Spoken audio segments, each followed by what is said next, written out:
بسم الله الرحمن الرحيم. الحمد لله الذي أنزل على عبده الكتاب ولم يجعل له عوجا قيما لينذر بأسا شديدا من لدنه ويبشر المؤمنين الذين يعملون الصالحات أن لهم أجرا حسنا ماكثين فيه أبدا وينذر الذين قالوا اتخذ الله ولدا ما لهم به من علم ولا لآبائهم كبرت كلمة تخرج من أفواههم إن يقولون إلا كذبا فلعلك باخع نفسك على آثارهم إن لم يؤمنوا بهذا الحديث أسفا إنا جعلنا ما على الأرض زينة لها لنبلوهم أيهم أحسن عملا وإنا لجاعلون ما عليها صعيدا جرزا أم حسبت أن أصحاب الكهف والرقيم كانوا من آياتنا عجبا إذ أوى الفتية إلى الكهف فقالوا ربنا آتنا من لدنك رحمة وهيئ لنا من أمرنا رشدا فضربنا على آذانهم في الكهف سنين عددا ثم بعثناهم لنعلم أي الحزبين أحصى لما لبثوا أمدا نحن نقص عليك نبأهم بالحق إنهم فتية آمنوا بربهم وزدناهم هدى وربطنا على قلوبهم إذ قاموا فقالوا ربنا رب السماوات والأرض لن ندعو من دونه إلها لقد قلنا إذا شططا هؤلاء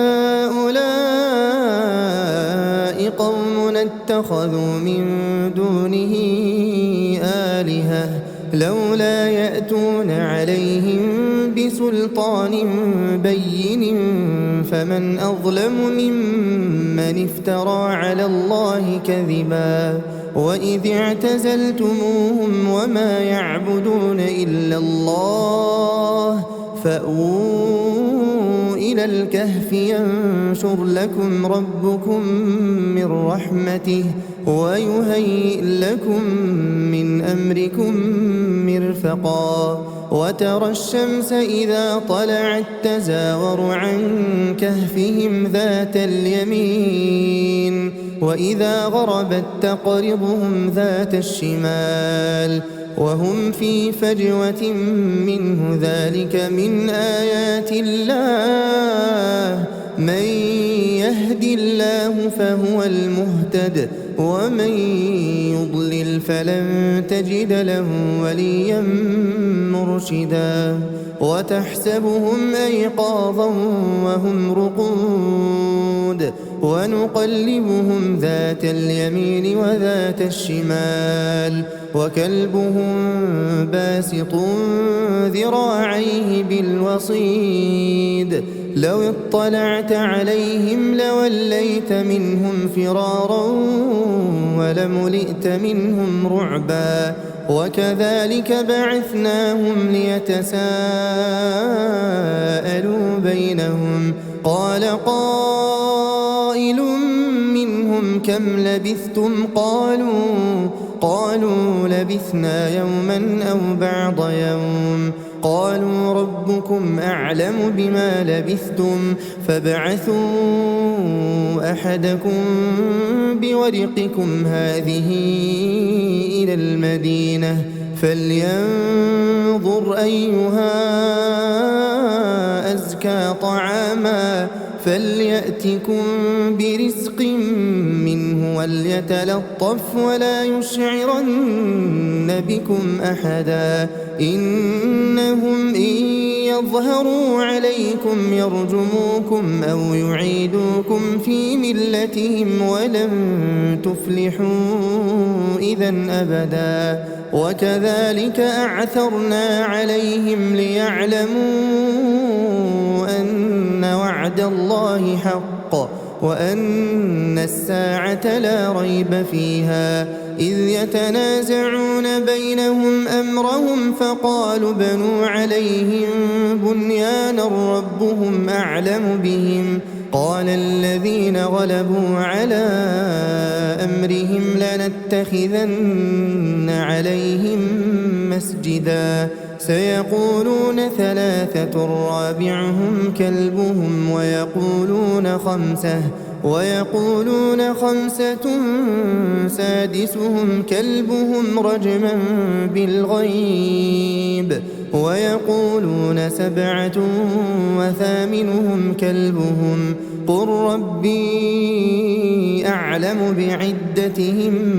ما يعلمهم إلا قليل فلا تمار فيهم إلا مراء ظاهرا ولا تستفت فيهم منهم أحدا ولا تقولن لشيء إني فاعل ذلك غدا إلا أن يشاء الله واذكر ربك إذا نسيت وقل عسى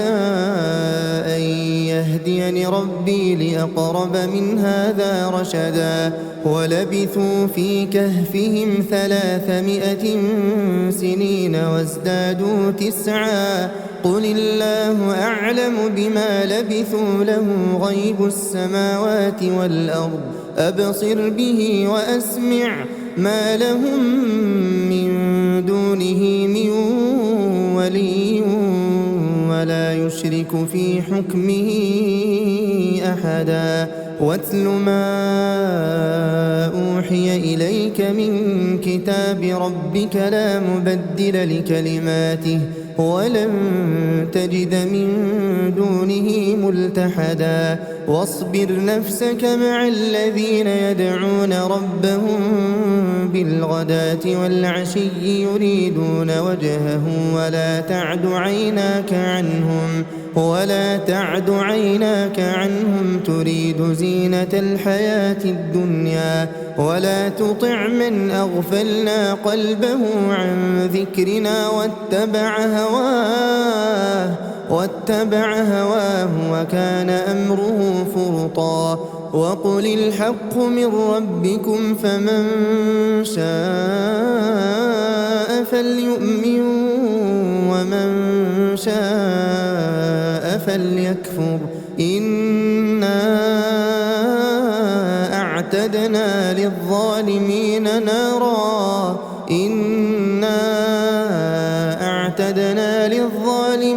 نارا أحاط بهم سرادقها وإن يستغيثوا يغاثوا بماء كالمهل يشوي الوجوه بئس الشراب وساءت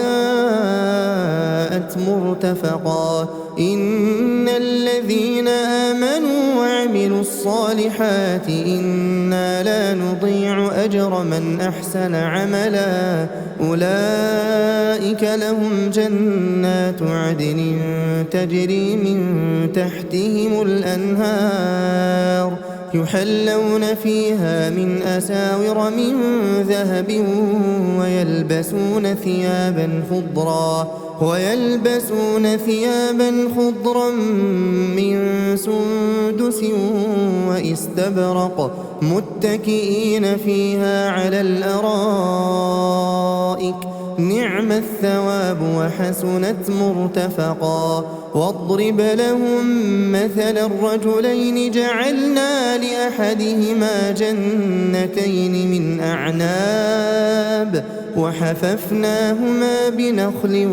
وجعلنا بينهما زرعا كلتا الجنتين آتت أكلها ولم تظلم منه شيئا وفجرنا خلالهما نهرا وكان له ثمر فقال لصاحبه وهو يحاوره أنا أكثر منك مالا وأعز نفرا ودخل جنته وهو ظالم لنفسه قال ما أظن أن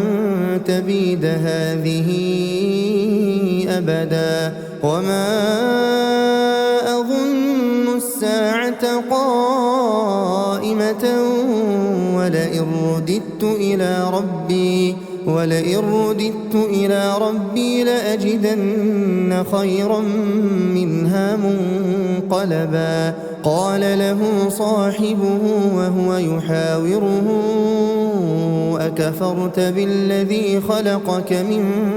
تراب ثم من نطفة ثم سواك رجلا لكن هو الله ربي ولا أشرك بربي أحدا ولولا إذ دخلت جنتك قلت ما شاء الله لا قوة إلا بالله إن ترني أنا أقل منك مالا وولدا فعسى ربي أن يؤتيني خيرا من جنتك ويرسل عليها حسبانا من السماء فتصبح صعيدا زلقا أو يصبح ماؤها غورا فلن تستطيع له طلبا وأحيط بثمره فأصبح يقلب كفيه على ما أنفق فيها وهي خاوية على عروشها ويقول يا ليتني لم أشرك بربي أحدا ولم تكن له فئة ينصرونه من دون الله وما كان منتصرا هنالك الولاية لله الحق هو خير ثوابا وخير عقبا واضرب لهم مثل الحياة الدنيا كماء إن أنزلناه من السماء فاختلط به نبات الأرض فأصبح هشيما تذروه الرياح وكان الله على كل شيء مقتدرا المال والبنون زينة الحياة الدنيا والباقيات الصالحات خير عند ربك ثوابا وخير أملا ويوم نسير الجبال وترى الأرض بارزة وحشرناهم فلم نغادر منهم أحدا وعرضوا على ربك صفا لقد جئتمونا كما خلقناكم أول مرة بل زعمتم أن لن نجعل لكم موعدا ووضع الكتاب فترى المجرمين مشفقين مما فيه ويقولون يا ويلتنا ما لهذا الكتاب لا يغادر صغيرة ولا كبيرة إلا أحصاها ووجدوا ما عملوا حاضرا ولا يظلم ربك أحدا وإذ قلنا للملائكة اسجدوا لآدم فسجدوا إلا إبليس كان من الجن ففسق عن أمر ربه أفتتخذونه وذريته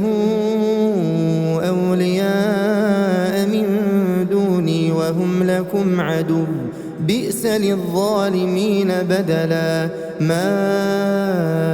أشهدتهم خلق السماوات والأرض ولا خلق أنفسهم وما كنت متخذ المضلين عضدا ويوم يقول نادوا شركائي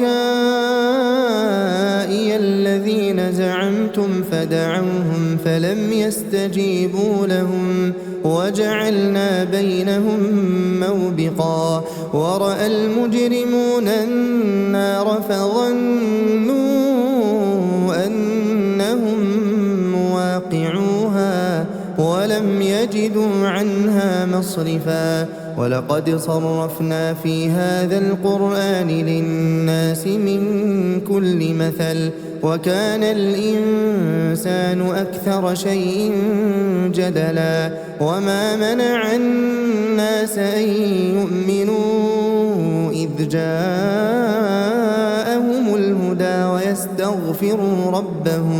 ويستغفروا ربهم إلا أن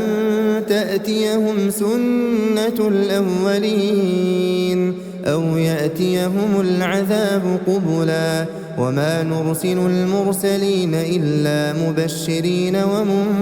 ومنذرين ويجادل الذين كفروا بالباطل ليدحضوا به الحق واتخذوا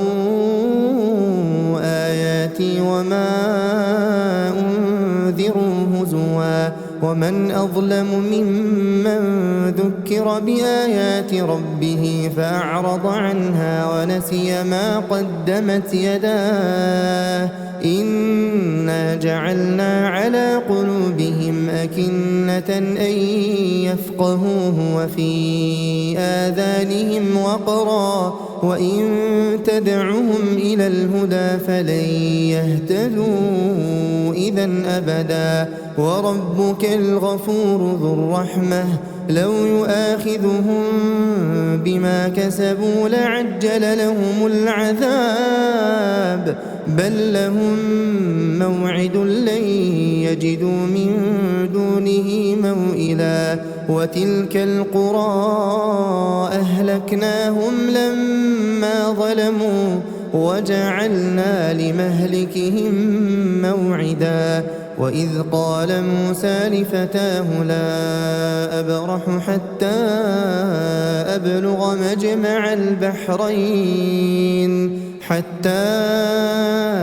أبلغ مجمع البحرين أو أمضي حقبا فلما بلغا مجمع بينهما نسيا حوتهما فاتخذ سبيله في البحر سربا فلما جاوزا قال لفتاه آتنا غداءنا لقد لقينا من سفرنا هذا نصبا قال أرأيت إذ أوينا إلى الصخرة فإني نسيت الحوت وما أنسانيه إلا الشيطان أن أذكره واتخذ سبيله في البحر عجبا قال ذلك ما كنا نبغي فارتدا على آثارهما قصصا فوجدا عبدا من عبادنا آتيناه رحمة من عندنا وعلمناه من لدنا علما قال له موسى هل أتبعك على أن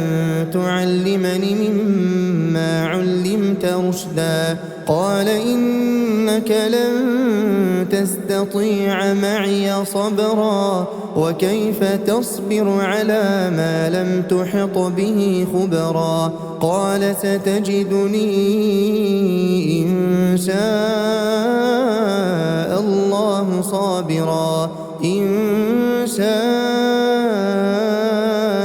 الله صابرا ولا لك أمرا. قال فإن اتبعتني فلا تسألني عن شيء حتى أحدث لك منه ذكرا. فانطلقا حتى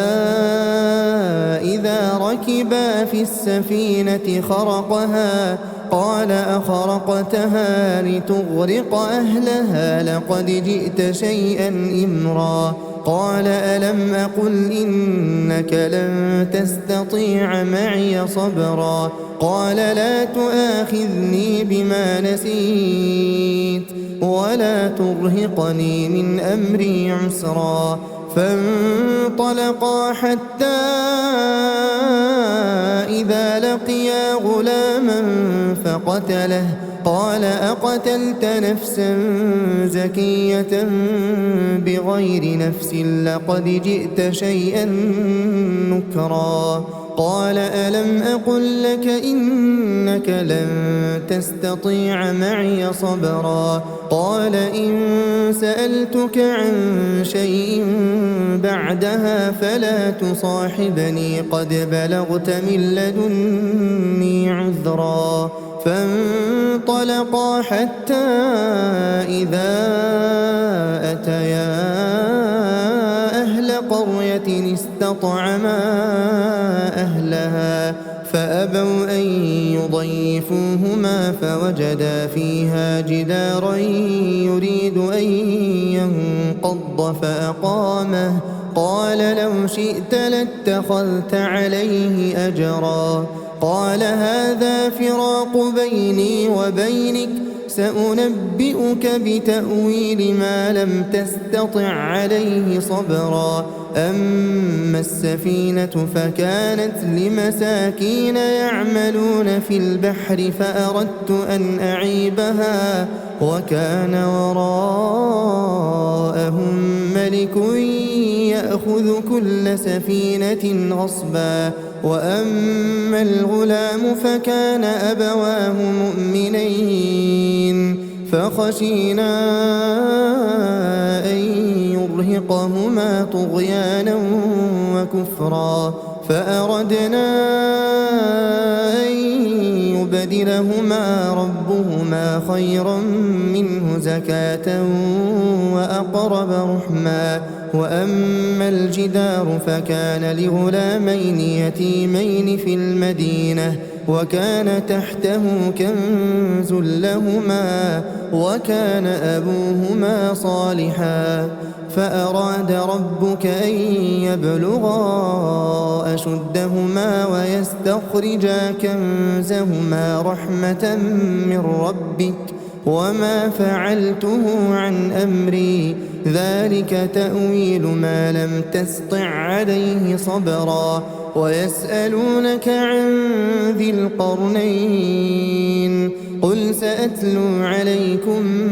منه ذكرا. إنا مكنا له في الأرض وآتيناه من كل شيء سببا. فأتبع سببا حتى إذا بلغ مغرب الشمس وجدها تغرب في عين حمئة ووجد عندها قوما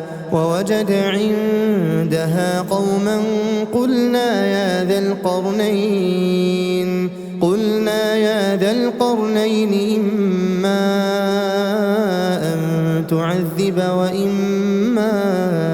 أن تتخذ فيهم حسنا. قال أما من ظلم فسوف نعذبه ثم يرد إلى ربه فيعذبه عذابا نكرا. وأما من آمن وعمل صالحا فله جزاء الحسنى وسنقول له من أمرنا يسرا. ثم أتبع سببا حتى إذا بلغ مطلع الشمس وجدها تطلع على قوم لم نجعل لهم من دونها سترا. كذلك وقد أحطنا بما لديه خبرا. ثم أتبع سببا حتى إذا بلغ بين السدين وجد من دونهما قوما لا يكادون يفقهون قولا قالوا يا ذا القرنين إن يأجوج ومأجوج مفسدون في الأرض فهل نجعل لك خرجا على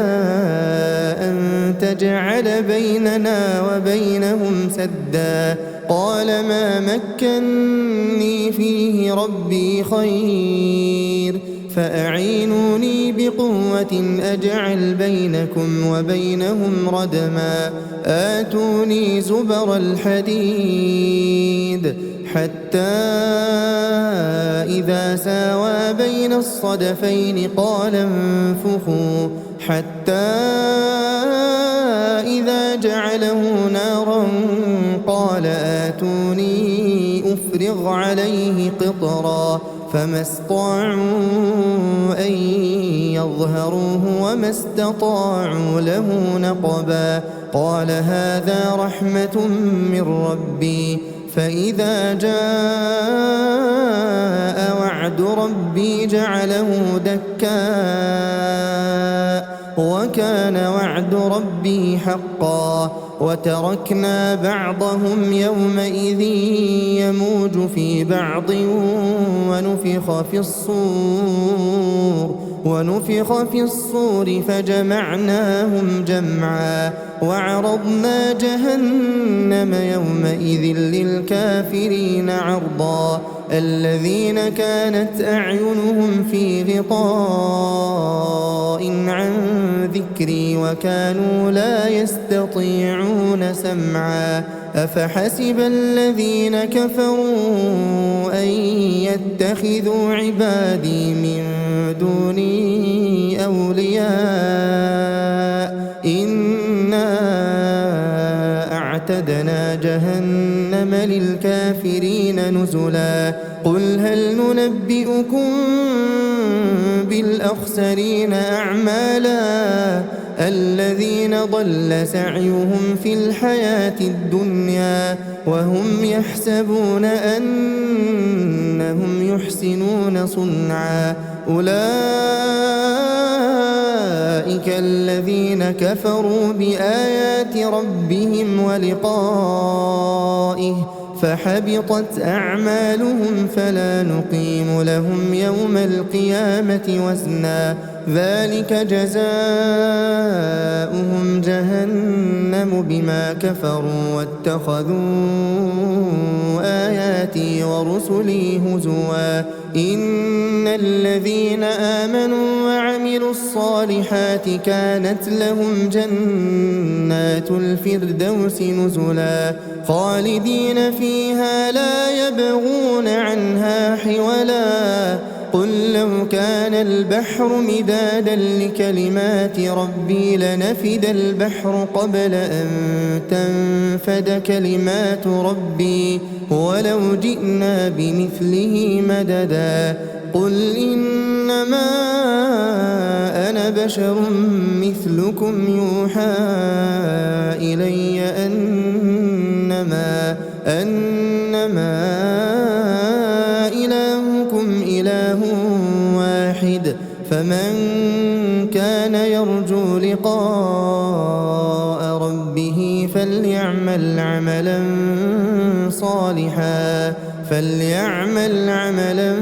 صالحا ولا يشرك بعبادة ربه